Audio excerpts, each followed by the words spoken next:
All right, let's go to the countdown.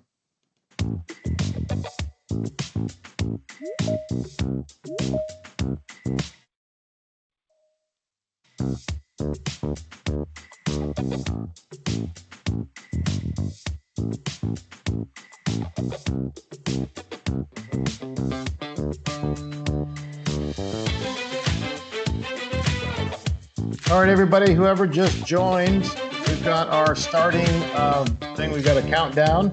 We always do this, leave a few minutes after the hour, allow people to join. So welcome to the Voice of the Microsoft Partner. But we'll get started here in about 5 minutes. So grab your coffee, grab whatever you need, and we'll get started.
All right, once again, welcome to those who just joined. We've got our countdown here just to allow a few more people to come into the room for the session today.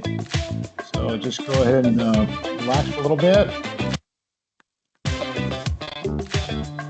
And we'll get started.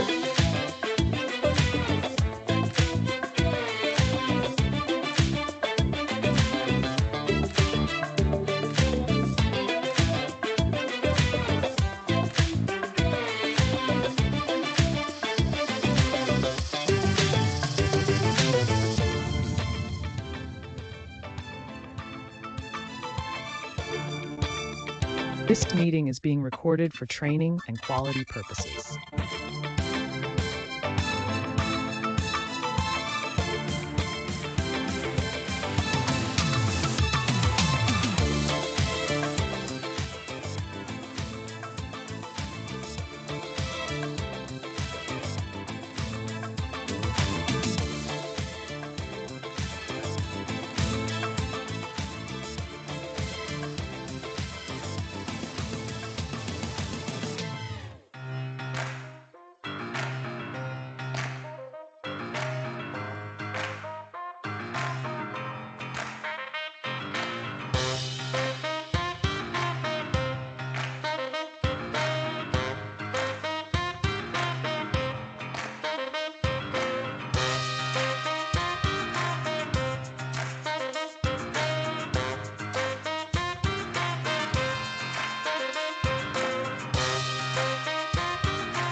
All right, here comes the intro.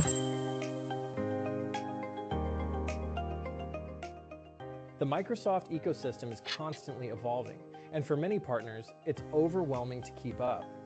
Constant program updates, intricate incentive structures, and ever-changing priorities leave partners struggling to stay ahead.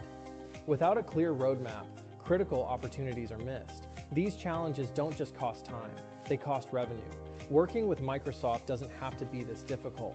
With the right support, you can cut through the complexity, take control of your strategy, and unlock measurable growth. We help partners simplify their path to success by providing the guidance and resources needed to fully maximize their Microsoft relationship. Ready to learn more?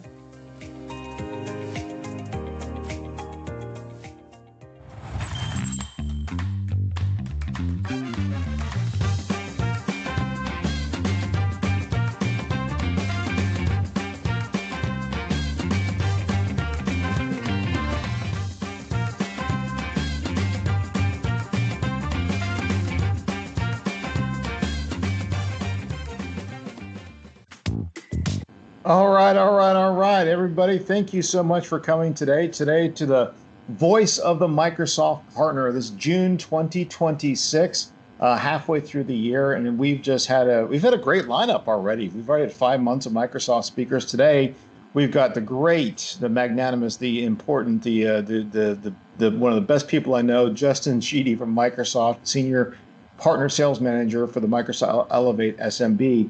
And today we're talking about the nonprofit sector, the value of working in the nonprofit sector. So we're going to do that. We also have another guest speaker here that's going to be coming on, Michael McDonald from SureWeb in just a second. But, just a couple of things before we actually get into the show. First and foremost, thank you so much for coming today. Really do appreciate it. Somebody asked me, they said, why do you put on the voice of the Microsoft partner? And I think to myself, I'm like, well, yeah, why do I? Why do we actually do that, right? Well, I think one of the key things that we do is we translate a lot of things. Microsoft has got great information that comes down and my team is really good at asking tough questions, sifting through information. And I think that the whole reason we put together the Voice of Microsoft Partner is to get Microsoft speakers to have them talk about the strategy from their perspective, but then also for us to translate that into real world scenarios, and ask some of the tough questions, that I think a lot of us actually have, right? Some of these tough questions, right?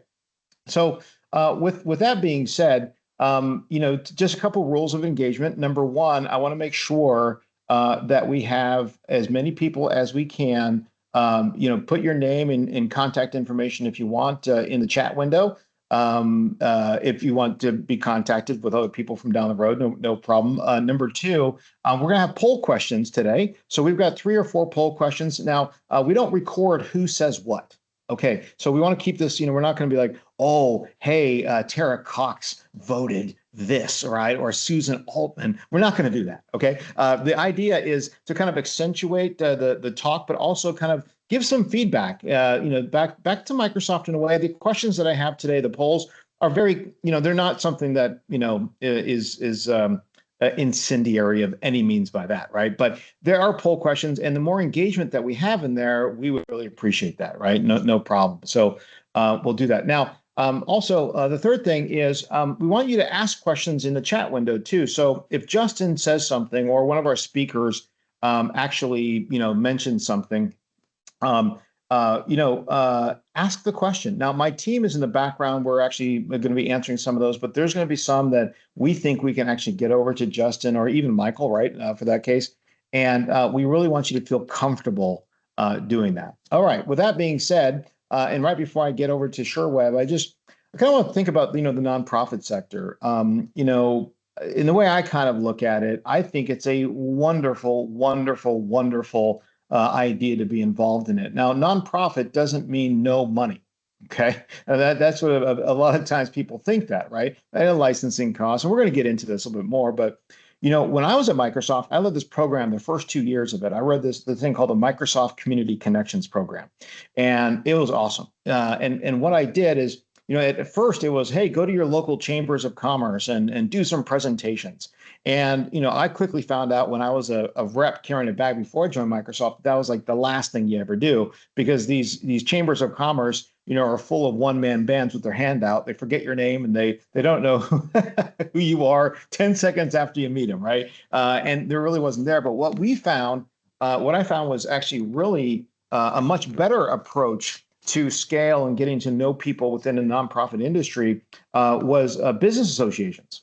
Now, that's a different part of nonprofit, right? Now, there's actually nonprofit, which are Save the Whales, Save the Tigers, Save the People. There's a lot of great, nonprofits that do that, but there's also nonprofit business associations. Okay, so you have to think about that. And why I always liked that was a good idea is because you could actually create your own TAM, your total addressable market. You could think, okay, I'm going to join the Manufacturing Association of America, back here in Irvine, right? There's a local chapter. And I know that in that chapter, there's 250 potential targets, okay, 250 businesses that actually are members of an association. And if you're a member in an association and you're active in that association, that typically means your business is doing well. So the way I kind of looked at it was, hey, if I make friends with the CEO of the manufacturing business association, right, just for example, holy smokes, I can then get access to all those 250 potential clients. Now that's on the business side,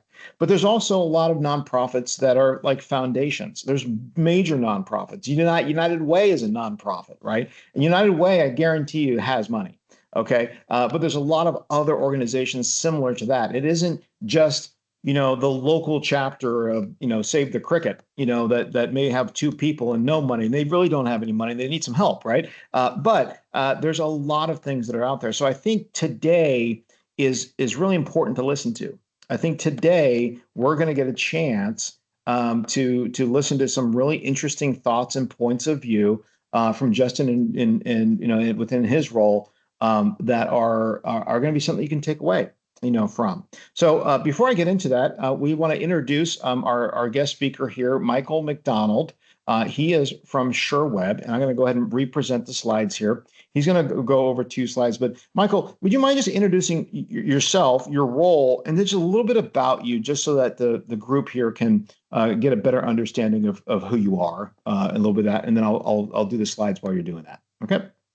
Sure. Thanks, Sherman. Appreciate the opportunity to be here today. Hello, everybody. My name is Michael McDonald. I'm with SureWeb. For those of you unfamiliar with SureWeb, we are an indirect provider. Been around for a couple of decades now, based out of Montreal, but operate throughout the globe now as an indirect provider, or a DISTI, as it's more commonly and casually known.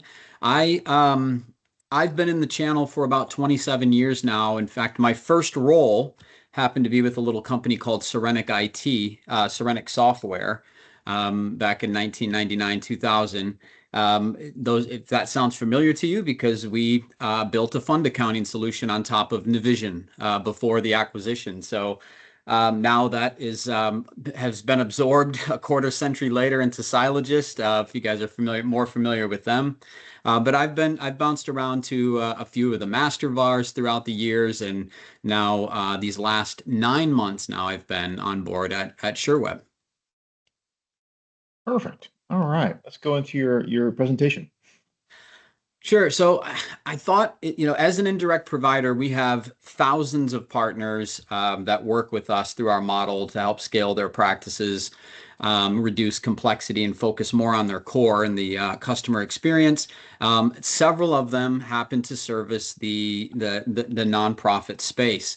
And so what I thought would be most valuable for the short time I have today was just to try to derive the common denominators or most common insights that we've been receiving from those partners. So on this slide, and then the other one is just a very quick outro slide, this kind of compiles that. You can say these are the top 4 most common insights. The primary takeaway of these is that it truly is all about Power Platform and Copilot. So as you know, a couple of years ago, the announcement was out of that F&E was sunsetting. And Microsoft was going to continue support for a couple of years, and for security and some other things. But then at the end of that year, they just officially discontinued it. And at the end of this calendar year, it's done. So the way a lot of our partners are responding to that is they've been actually moving at finding projects, creating projects to migrate those customers into core Dynamics, as well as leveraging a lot of Power Platform solutions. The second one, again, these are just around Copilot and Power Platform efficiencies. So where we're seeing with our partners, where they're creating most value, customer value, or automation, if you will, leveraging Power Platform and Copilot, is around some of the basic things you'd probably guess around proposal drafting, donor communications, engaging with their volunteers, and just overall better tracking and insights of their impact, whatever their respective mission statements are, or missions are. The third one around AI governance and enablement, Microsoft offers a lot of these, and so does SureWeb. We're really big on being partner-centric and facilitating communities where like-minded people can converge and convene and collaborate. And one of the communities that we have does specialize, if you will, in the NFP space. But there are a lot of different programs and trainings and credentials that can be afforded there that our partners are engaging in. And then last but not least, just around Copilot Studio. So there is, there's it's kind of budding right now, but there's more and more that we're seeing partners finding different ways to leverage Copilot Studio to develop and deploy agents with services wrappers around them. So these are the top 4 things that we're seeing from within our SureWeb ecosystem. And then on the next slide, a few of our partners, actually 3 that I know of for sure, teed this up for us. They said, hey, this is something that might be good for the broader tribe, the broader community to think about if they haven't already. But leveraging, again, Power Platform, specifically Power Pages, a few of our partners have found success developing self-service portals through Power Pages, letting members and donors kind of serve themselves in these various ways. So, this is just another little pro tip that we selected and decided to tee it up for our pro tip of July within our ecosystem at SureWeb. So that pretty much completes it. And by the way, just so you know, if you want to reach out to me, feel free, hit me up on LinkedIn or send me an email if Sherman is going to share my contact information. Also, if you would like to engage with any of our partners, like, for example, the partners that found success with that pro tip on those self-service portals, I'll be happy to introduce you to our partners internally as well. Hey, so Michael, thank you so much for sharing that. I really like that, that you're able to do that. And I'm going to throw up a poll here in just a second, if it loads. Sometimes Teams doesn't load, but if it doesn't, it'll load here in a little bit, and I'll throw it up for the group. But if you guys are interested in getting a little bit more information, sure, I like SureWeb. They're a little bit smaller, but they're more nimble, and they're really taking control and really working with their partner base. So. Looks like my polls are going to be loading for a little bit here, but we're experiencing a little technical difficulties. That's okay. We don't get nervous or flustered by this stuff, It keeps it fun. It keeps it fun, right? All right, we'll get back to this. Let me get over to this. I'm going to reshare the window. All right, so. Justin, thank you so much for coming. Let's go ahead and go to our next speaker intro. And Michael, thanks again, once again. Really appreciate that. And if you could put your stuff in the chat window as well, just your contact information, I'd appreciate it. But Justin Sheedy, let's go ahead and introduce you, my good friend. I've known you for like 12 years now. It seems like it's been a long time. Why don't you go ahead and introduce yourself, your role, and then just a little background, kind of like what the superhuman story is, how you got to where you're at. And then we'll move into the actual questions. Absolutely. Thanks so much for having me. Great to see you again, and glad to be here. So, Justin Sheedy, I am based here in San Antonio, Texas, currently a senior partner sales manager with the Microsoft Elevate team, focused in the SMB segment and selling through our partners.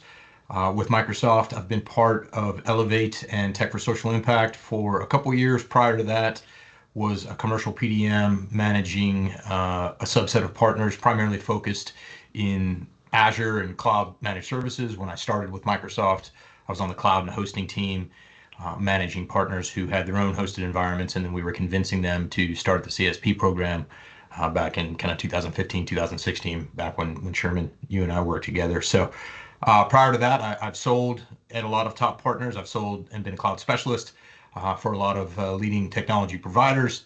I've been a frontline seller for other partners of Microsoft and sold Microsoft for a majority of my career, mostly here in Central Texas. So excited to be here, and always happy to be a part of the puzzle for partners, kind of deciphering all of the good knowledge that you mentioned at the top of the call from Microsoft, and kind of how to get to the critical information that they can then plug in to help drive their practices forward. Awesome, awesome. And we're talking about the nonprofit sector. So why don't we get right into it? Because we got a lot of questions to cover here. I'm going to go ahead and start with our. So we have 10 questions. Just letting everybody know we most of the time we get to them all.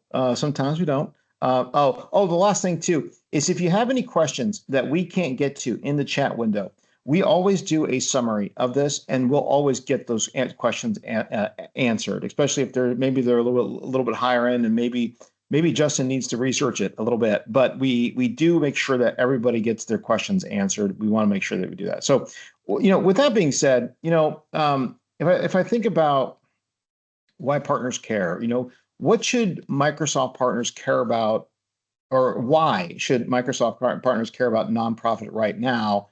And what do you think makes this segment significantly or strategically important?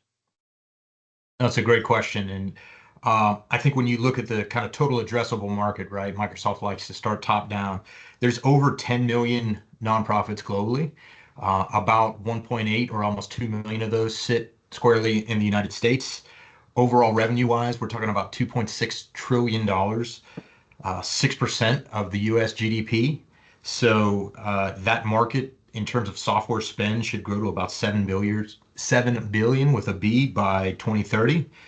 And really today is driving, 60 billion in annual spend all up, right? So tremendous opportunity that is often overlooked. When you look at, who's coming to Microsoft Elevate in terms of who's who from our leadership perspective, there's a lot of folks that partners on this call I've probably worked with, and Sherman and Michael and other leaders within Microsoft that are coming over to our team because of the growth that we've had year over year, because of the opportunity, and just because all the great stories, all the best customers, all the things that get turned into commercials typically come from Microsoft Elevate because of the mission impact that we help to drive. Oh, that's interesting. Let me see if the polls did come back up. Perfect. Actually, I'm curious here. I'm going to launch this one. What percentage of your business is in the nonprofit sector?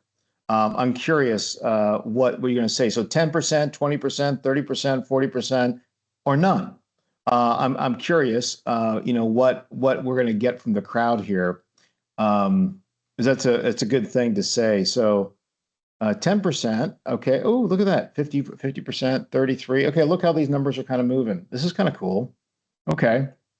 And also none. I think sometimes with that none, we didn't see the value of it, or maybe we have a preconceived notion of nonprofit means no money, and maybe today that'll be a change.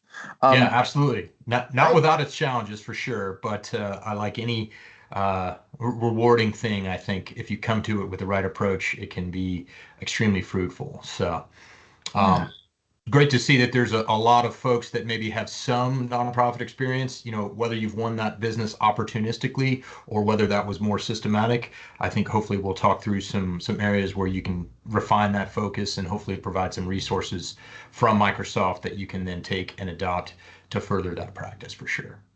Now, I'm going to give you guys a nugget. Okay, this is a nugget to get an SPD. Okay, I'm going to give you a workaround that's going to be perfect for this. So if you're short some net customer ads, you're thinking, shoot, I need 2 more net customer ads. It's actually quite simple. It's basically, you go ahead, you call up the local nonprofit that you really support, Save the Whales, save whoever you want to save, and you say, hey, look, I believe in your organization so much, I'm going to go ahead and donate 11 nonprofit Office 365 SKUs, $5 a piece. Okay, you get 11 licenses, and they tell you, well, how much? You're like, no, I'm going to donate this to you. Well, if you get 2 of those and they jump on it and you do a quick walkthrough with them, all of a sudden you're going to get your net new ad, you're going to get your attribution, and then you're going to get your growth, which will then lead to getting that SPD. It's so beautiful. We actually tell people do 3 of them. Your total cost over the year, okay, 1 year of doing this, about $1,050. You got to write that off. You got to help some folks out. But now, get this, 80% of these deals, you're going to get some services work out of it. So you're not really donating it. But hey, there's a quick end around. If you're short some net customer ads in modern work, that's the way to go. Okay. Absolutely. I'll take that one further, Sherman. Scope out who the executives are at the largest customers that you're working with today. look at their LinkedIn, use your favorite AI tool to kind of scrape some data, see what charities that they're sitting on the boards of, or see what charities that they, serve in their local communities that you also support, and then go back to Bob, Cindy, Sue, who you already have a great relationship with, and donate those licenses for the organization that they care about to either further that relationship with one of your top customers or potentially set that hook with somebody who you've been trying to land on the corporate side. That's beautiful. Look, now I got another one I'm going to add to my original story. That's a good way of doing it. All right. So, there's still some confusion in the market around naming and program evolution as Microsoft goes. A lot of changes. And oh, by the way, everybody, in about 20 days, Or woo, it's all going to change again. I think that's why we're in business. But so, knowing that there's, with program evolution, how should partners think about Microsoft Elevate in the context of nonprofit opportunity? Absolutely. So Microsoft Elevate is essentially the nonprofit and education vertical team within Microsoft. Just like we have a healthcare team or a retail team or a manufacturing focus, we are the team that's specifically focused in this segment. We were formerly Tech for Social Impact. So some partners said, hey, Microsoft used to have that TSI group and then that went away and you stopped caring about nonprofits. Not exactly. What we did is incorporate our K through 14 education business and really kind of some of the unmanaged education accounts because of the need to really drive skilling around a lot of the productivity tools and AI-driven tools that Microsoft offers. So it's really a way to kind of bring access to secure, scalable technology and AI through those nonprofit and education organizations that we represent in our vertical team. Ah, okay. And yeah, it was Tech for Social Impact. And I think, yeah, that we remember when it was Office 365, then it was M365. Now Yeah. it's, yeah, I mean, Yeah, TSI is certainly much more on the nose. Microsoft Elevate, a lot of people, walk up and say, hey, what's that? But it incorporates that education side. And obviously we have a small number of named accounts, both in education and nonprofit. Think of, your largest brands, just like in the enterprise segments.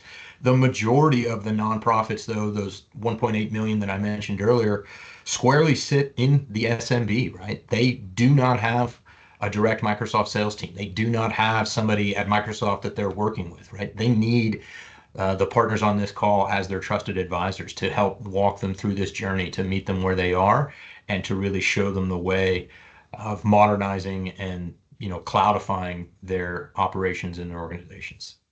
that's great. So let me ask you this, kind of just switching gears a little bit. When you look at the market itself, right? What makes nonprofit attractive from a partner growth perspective? I think because of that kind of, being underserved or being understaffed or doing more with less, you've got a lot of organizations that maybe have a few full-time folks and a bunch of volunteers. They put together a website and they put together a technology outcome that was good enough, and then they've kind of fallen behind. So they have aging infrastructure, right? They have fragmented collaboration tools. They have a tremendous amount of cyber risk. When we look at non-government organizations, they're consistently in the top 1 or top 2 in terms of targeted entities by malicious attackers, right? So all of those things are really ripe for partner-led opportunities, right? They need help.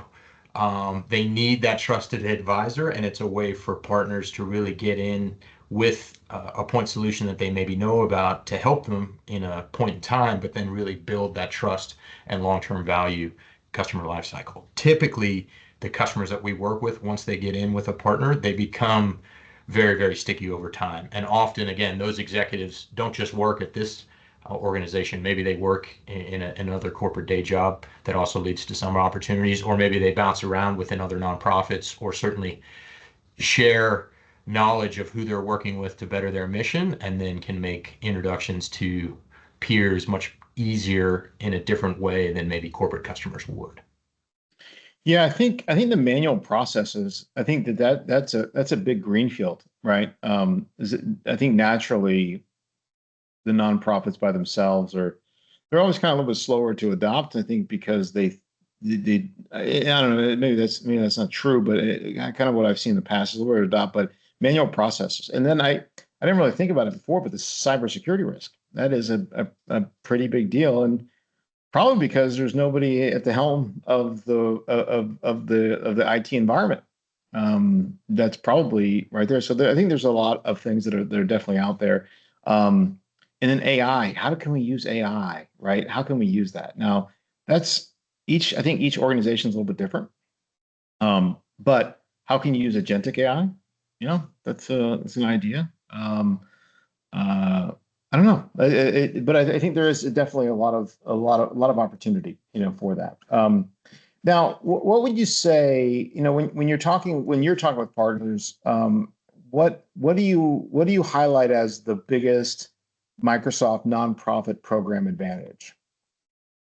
I think it's really kind of the breadth, the accessibility that, look, we didn't kind of save this for only the 5 or 10 largest nonprofits. It's not, too guarded in terms of swim lanes. It's if you meet this criteria, you can qualify for these discounts. And again, on modern work SKUs, that's like up to 75% off the list price, right? So you as partners should still be leading with the tremendous value that's part of those modern work and Dynamics bundles that they get a discount on, but then helping them to see you can get access to these tools and then potentially offset that cost to do other things, whether it be AI, whether it be modernizing your stack, whether it be kind of training your staff on how to use these things through a partnership. So I think it's really just that different accessibility that we have, and also the tremendous amount of skilling that's nonprofit specific, right? The outcomes that nonprofits are chasing are slightly different than maybe the corporate customers and prospects that you're working with.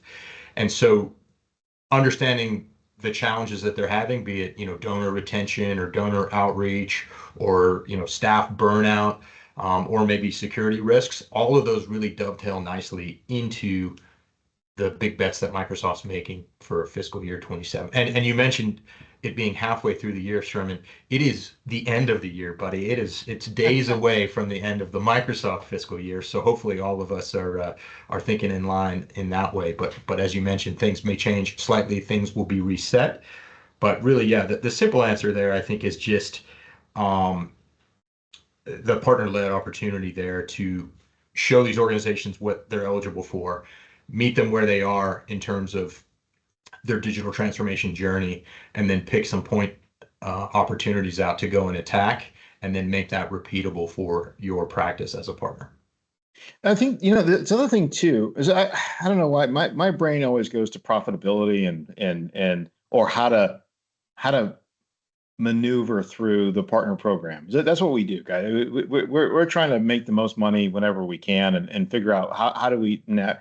But just, with these deep discounts, think about this. If, you're trying to achieve it's going to change here in about 20 days. We've heard a lot to do with Copilot in the SPD or advanced specialization. If you're thinking like, gosh, I need to up my license count, Copilot licenses, right? I need to do that. With a 75% discount or a 60% discount or whatever the discounts are going to end up being, right, for a nonprofit, this could be an easier way, right, to add Copilot licensing as opposed to maybe the traditional way that you're doing with your current customer base. Maybe your current customer base says, well, hey, I only want 10% of my workforce to have Copilot because of the excess in cost. But at a nonprofit, you might think about how do we budget this all in to get everybody a Copilot license. That changes it, right? And then that starts adding up to then achieve the SPD or the modern work or however it's going to pan out with the changes in the SPDs moving forward, or the advanced specialization, right? The AI specialization. We need to have a lot of seats. This might be a way to increase your seat count by also helping out though too. So absolutely, right. And assessing where they are is very important, both from what do you need, where are you trying to get to, and what are the opportunities that the partner can help with. So thinking through, you mentioned using AI. Half of their employees or more are probably using their own disparate tools today. The Microsoft stack represents a way, through a trusted partner to kind of put some secure and compliant swim lanes around that so that that critical donor data or information that they maybe don't want to share with other language models isn't getting out there because, the employee wanted to use what was on their phone or what wasn't necessarily regulated, right? So that security piece is certainly a big one, and assessing where they are is a great opportunity for partners to start with. But let's dig into that just a little bit more, because that is such a good point. Public domain versus private domain. We're missing the point here, folks. Law firms, anything that's handling PII, right, or the healthcare, nonprofits, donor information. The reality is a lot of the employees are using ChatGPT or using Grok or using, Claude, or using all the different ones, and that becomes public domain information. It is in our best interest to educate and let them know, hey, whoa, you can't do that anymore. And, we need to make sure it's either private domain and figure out the controls of that, and Copilot is the way to go. I mean, would you agree? Would you agree with that assessment? Absolutely. And, it's another where, explaining the security benefit of the Microsoft stack and kind of being all in, depending on where that prospect may be, whether they're all in Microsoft or whether they've got some other disparate tools. Also showing them the value of some of the bundles that we have can potentially displace some of those disparate tools, potentially freeing up budget for the projects that they actually want to do. We don't have any budget. You're going to hear that, but if you as a partner can help them find, well, geez, you're paying for, 3 different redundant things over here, that this bundle that you're potentially can get from Microsoft through a valuable nonprofit discount could absolutely solve for X in the same way. They need you as the trusted advisor to sort of show them that, right? Yeah, they definitely do. Our next question that we have here is partners being new to the theme. Really is partners being new to this nonprofit thing, right? So if we're to make it like very practical, if I'm a partner who hasn't focused on nonprofit before, where should I start? So I shared in the link, there's a nonprofit partner readiness link that's got some great resources for Microsoft partners, and assuming everybody's already in the ecosystem and kind of knows some of the key acronyms and solution plays and things like that. But making sure you understand the process of how an entity gets deemed eligible for these discounts from Microsoft, the discounts and grants that we offer and go to market with for nonprofits, right? So familiarize yourself with who is eligible, how they get eligible, and how you walk that customer through that process. Familiarize your team and the folks that are reaching out to these prospects with that process. That alone can add a tremendous amount of value. Again, particularly if you're going after the nonprofits in your city, your region, wherever you might be it, Orange County or whomever, or the folks that are, your neighbors and friends and colleagues you're already working with. Going and making sure they're taking advantage of it is the first step, right? So familiarize yourself with that process, and there's a link to do that. Or you can search Microsoft Nonprofit offers, am I eligible? And it walks through step by step that process.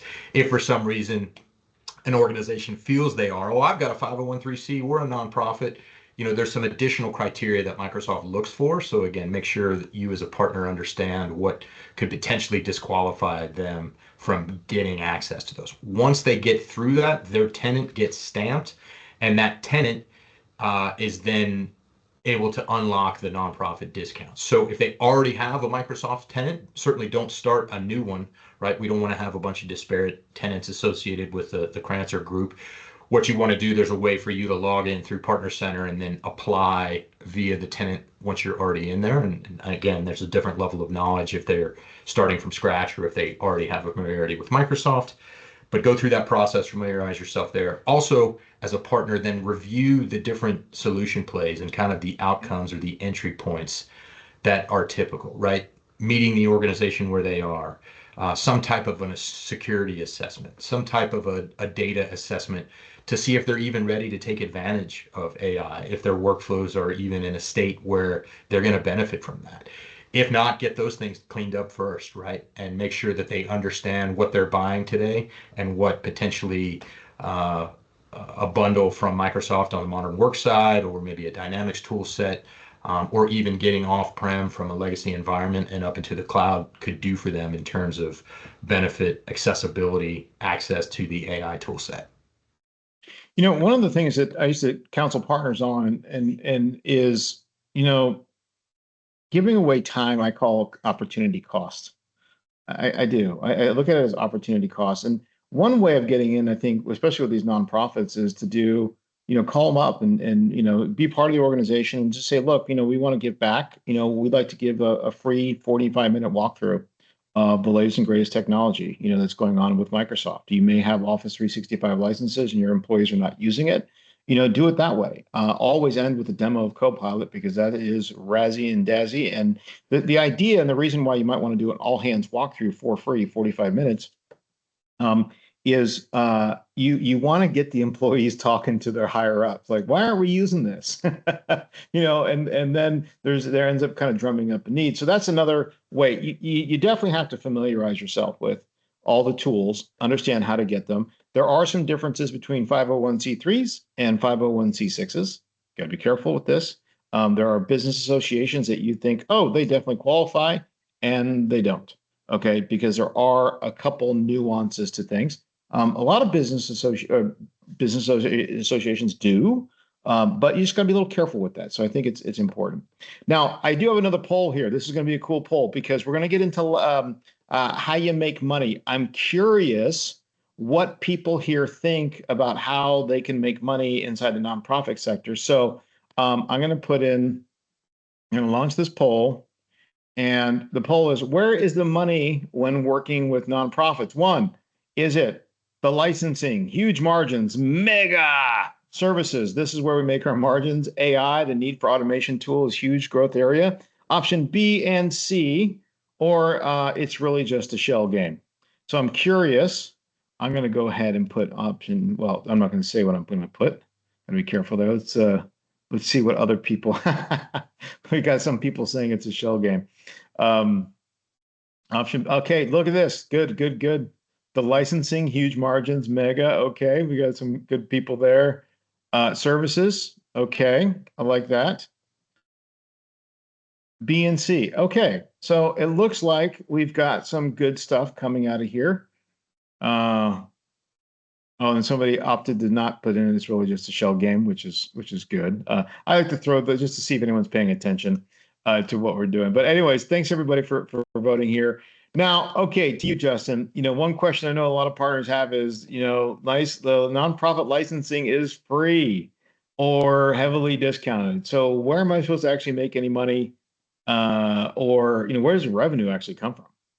Yeah, absolutely. It's for sure not a margin play by any means. And I think, all CSP partners have certainly felt the squeeze of reduced incentives and investments around the licensing piece of the business. And certainly the licensing reseller and traditional three-letter acronym distributor partners have felt that from Microsoft. So it is absolutely the services around the advisory, the migrations, the deployment, the security hardening, the servicing and supporting, the care and feeding, the assessing, moving between. That's exactly why this segment matters so most, is that the benefits, really open the door, but then your partner expertise can help digitally transform the organization faster to get the most out of the dollars that they spend to drive mission impact, right? Always tie it back to the mission impact. And, a lot of nonprofits are going to talk about cost of dollars raised, and they typically monitor and measure that pretty heavily and then share that with their donors, large and small, right? They want to know that if I write a check for $1 or $100 or $1 million, where is that money going? And if 85% of it is going back to banquets and galas and flying around a glad hand, it doesn't make you feel as warm and fuzzy inside as a donor, right? So helping them monitor and maintain that and get the most out of every dollar that they have to drive the mission forward is absolutely where the opportunity is for partners as well. Oh, that's fine. That's great. I think it's a very succinct way of doing it. And our our poll there shows what people are thinking. Hey, I just want to circle back real quick before we get to our next question. I did say that I wanted to launch this for SureWeb really quickly here. I think they've got some really great information when it comes to nonprofit strategy from SureWeb. And would you like more info? Basically, yes, no, 100,000%. Please send me more info on the nonprofit strategy. I'll get this to Michael, and then I'll have them reach out to you. So go ahead and submit that. I appreciate it. Thank you, and apologize for the technical difficulties earlier. We just had a few things going on. So okay, while people are voting for that, thank you very much. Let's get into security a little bit here. So when a partner gets into a nonprofit account, okay, they're in there, right? In your opinion, what is the earliest Microsoft 365 and security conversation, and when does that normally surface? Like when are they bringing that up? In your opinion? I mean, I think again, it depends on the maturity of the organization and the level of kind of investment in Microsoft. But it's going to start at the edge. It's going to start with the basics: email, collaboration, Teams, SharePoint, OneDrive, identity. Realistically, are they hardened in leveraging the benefits of the Microsoft stack that are available to them, or are they doing a bunch of disparate things that are kind of hodgepodge together, and there's an opportunity for the partner to help maybe unravel that? Are they doing nothing? And there's a partner opportunity to help call that out, right? At a board level, at an executive level, there's a different level of risk, particularly in some of the other countries that we work with, Australia, for example. As a board that then governs where these dollars are going, there's individual personal level risk that those individuals are taking on. So when it comes to breaches or bad stories getting out in the press, right? Some of these individuals are heavily liable. And no one wants to know that an organization that they're giving to then gets caught up in some kind of a scandalous thing, or maybe their funds are being routed nefariously, right? So unpacking that risk to a business decision maker board level is a different way to sort of approach that security, trust, and compliance conversation and get in deeper once you've gotten started.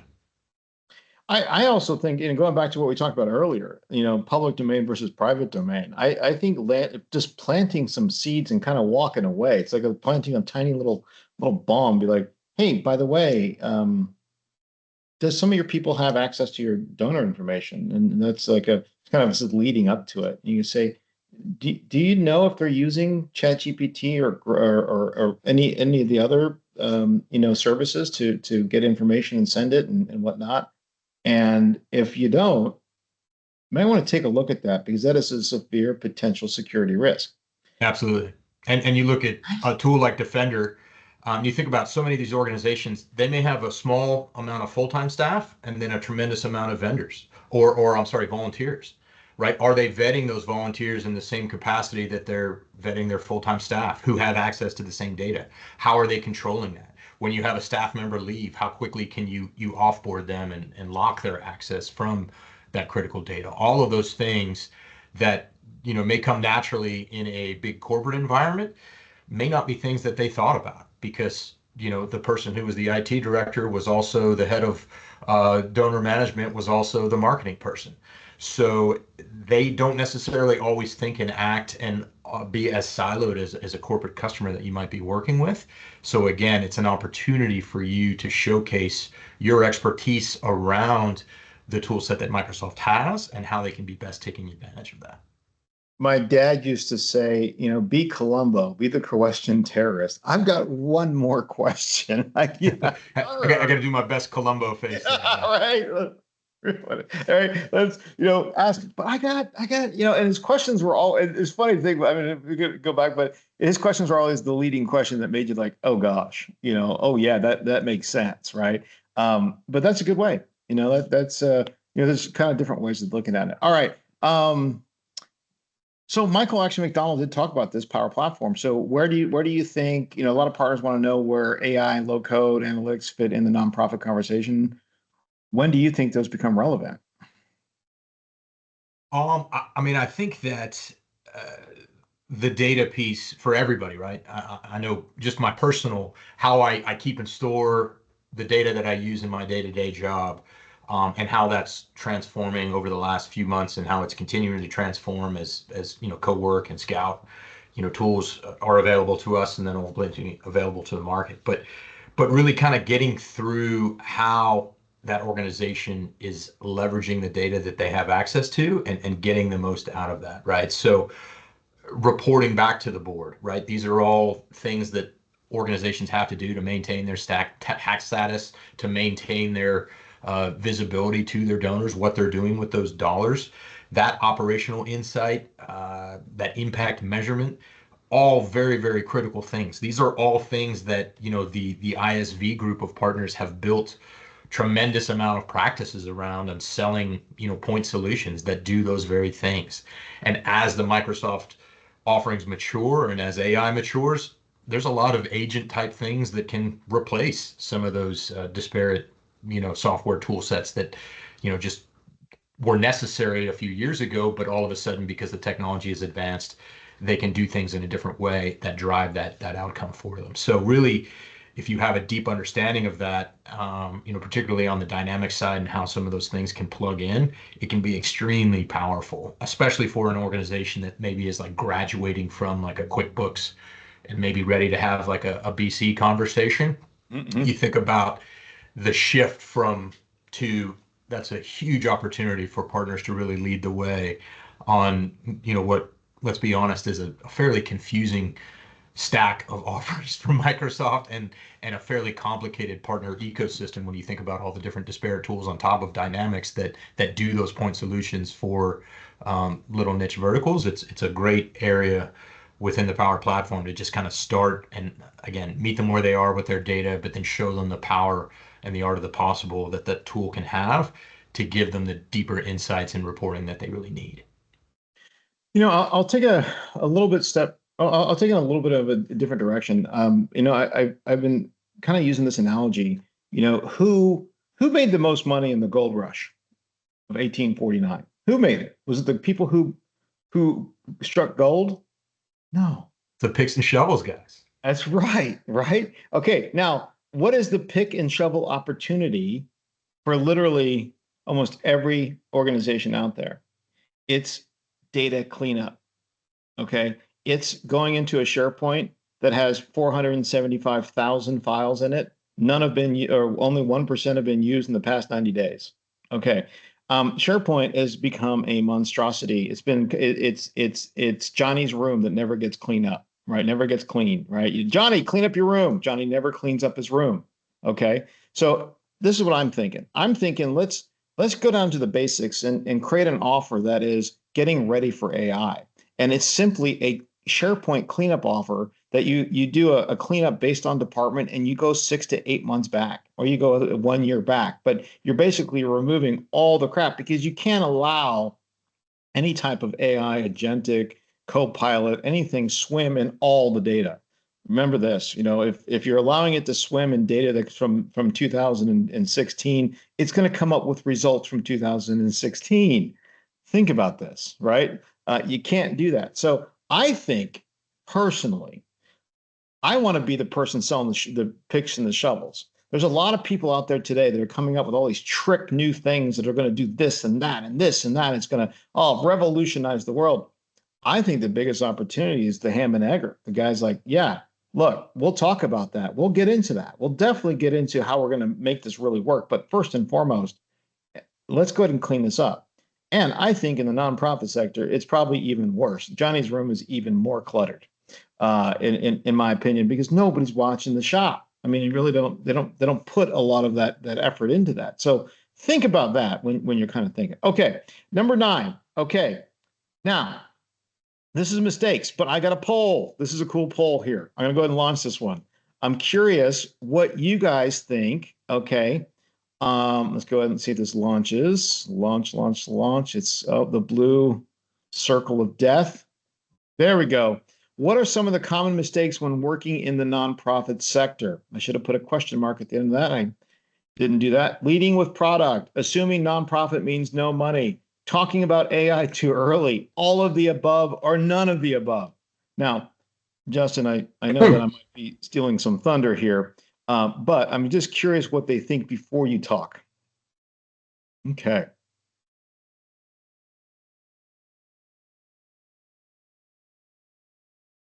Oh, wow. How did my all of the above only be the one that be above it? Oh, that's supposed to be at the end. Still 33%, and the nonprofit means no money. So that's good that people are thinking that too. Yeah, that's cool. All right. Okay, cool. Yeah, thanks everybody for answering that. So yeah, let's get into that. What would you say are the common mistakes that people are making? Yeah, I mean, certainly leading with product too early. Oh, you have this problem here. Here's this N365 bundle. You got 20 full-time employees, 20 seats, and moving on, right? Not unpacking the true challenges around the things that they're doing today and where they want to get to. That's probably one of the biggest things. Really, you have to tie everything to the mission outcome. And with the tools available to us, your kind of pre-sales research game should be able to understand and talk to what's the mission of this organization, what is this role and responsibility of this person I'm talking to truly care about in their day-to-day. Am I mapping the outcome to the things that somebody in their operations or marketing or fundraising capacity really needs to hear? Close second would probably be, again, just assuming that there's not money there. But then also just not unpacking the who is eligible and making sure that your organization has that understanding of what they are eligible for, not only from Microsoft, but then also from, whether it's a grant of your services that you're going to offer, whether it's a competitive offering from, somebody else within the tech ecosystem that they're leveraging, are they getting what's available to them as an eligible nonprofit, so making sure that your organization has a good understanding of that and can talk through that.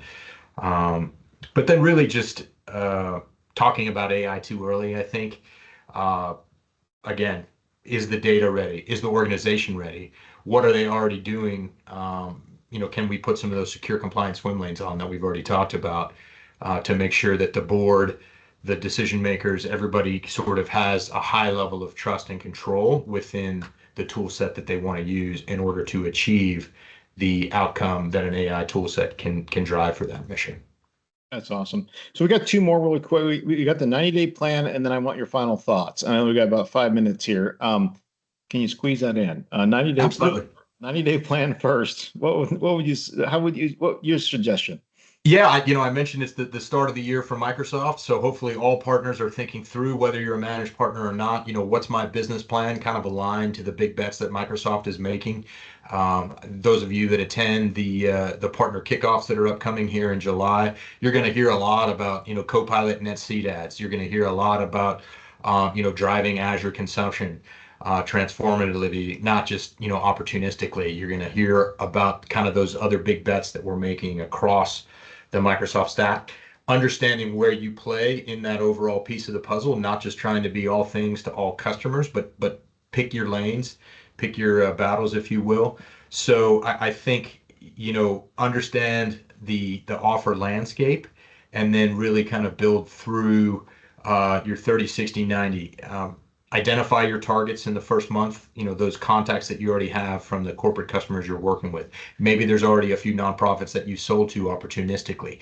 Do they have any kind of DNA that you can then center around, right? There's a whole bunch of sub verticals within nonprofit. Maybe it's churches, maybe it's family trusts, maybe it's something else that's in your city or your geo, right? Do you have a sort of a critical mass of those types of customers that you can then focus in on and build around a repeatable play with one of the solution plays, where you start doing a security assessment or you start doing an AI make ready assessment specific to churches of a certain size, right? So in the second month, kind of figuring that out and making that repeatable, and then really kind of making sure that the outreach and the message is somewhat done in a systematic way to help build momentum through the customer conversation, through their life cycle, having those top of funnel things that gain interest, but then having a clear call to action in terms of the next step. Hey, we assessed and found out that you're wasting money on these 3 disparate tools.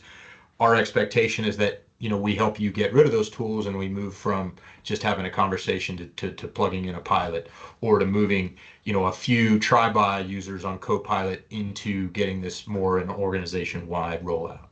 That's great. Now, what do you want partners to walk away with today? What's the call to action? I think, when people ask me how am I measured in metric, which is always a powerful tool to ask anybody at Microsoft, it's more partners selling to this vertical, and more partners who are already selling to this vertical selling more things. So systematically thinking about, how can I be better at cross-selling and upselling? How can I be better about understanding where my prospects are and what is their life cycle with Microsoft, right? Getting out in front of their renewal cycle, whether they're a CSP customer, whether they've got a direct vehicle agreement, whether they've got a hodgepodge of things, right? And again, bringing value around that. You think about a 3-year agreement on a Microsoft SKU. 3 years ago, Copilot didn't exist, right? So these organizations, these decision makers weren't thinking about that 3 years ago, right? So just being able to know what the offerings are, know what these entities are eligible for, and being able to show the outcomes that their mission can achieve by plugging in the tools correctly and working with the right partner. Thank you. That is very fantastic. Hey, Justin, thanks so much, man, for coming on today.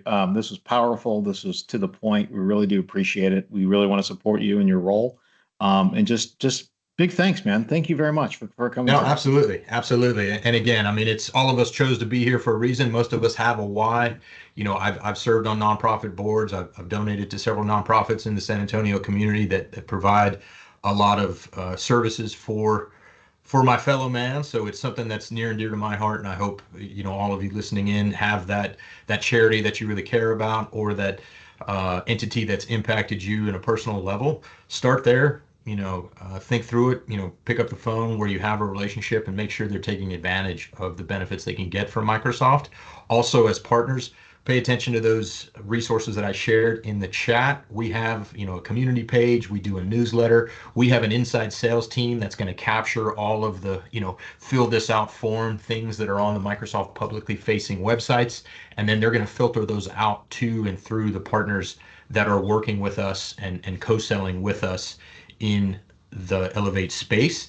So if you want to be one of those partners, certainly, connect with me on LinkedIn, let me know more about what you're doing with which customers. If you have a great story, let's get it nominated for a case study. I had multiple get published this year. I've got a great one with a partner who helped get the National Mall gateway up into Azure in advance of the 250th anniversary of the United States, which is coming up here on July 4th. So it made that environment much more interactive versus just being a static visit to a monument for a child, for a visitor. You can go there and interact with the National Mall in a much more meaningful way, and hopefully drive some civic pride. So all of the best stories that get turned into commercials, all of the things that tug at your heartstrings that Microsoft does, be it with the Special Olympics or with Project Cure or all of the other things that tend to get picked up and put on stage with Judson, they usually started in our group with great partners like yourself who just told a story about an organization and the mission that they're helping to achieve. All right. Thank you. Michael McDonald, thank you also as well for coming on today. Really do appreciate it. SureWeb is a good friend of ours. We'll for the folks that actually asked for more information, we'll get that over to Michael and he'll do that. So, but to everybody, thank you for coming. Really do appreciate it. It is the summer. I know we all got vacations. I'm actually leaving this afternoon. I'm gone for 2 weeks. Bye. Sayonara. I gotta go, man. So anyways, thank you, everybody. Have a great afternoon. We'll see you again at the end of next month. We have David Branscombe. He's going to be from Microsoft. We're going to talk about all the updates. Thanks, everybody. Have a great afternoon. Talk to you later. Bye-bye. Thank you.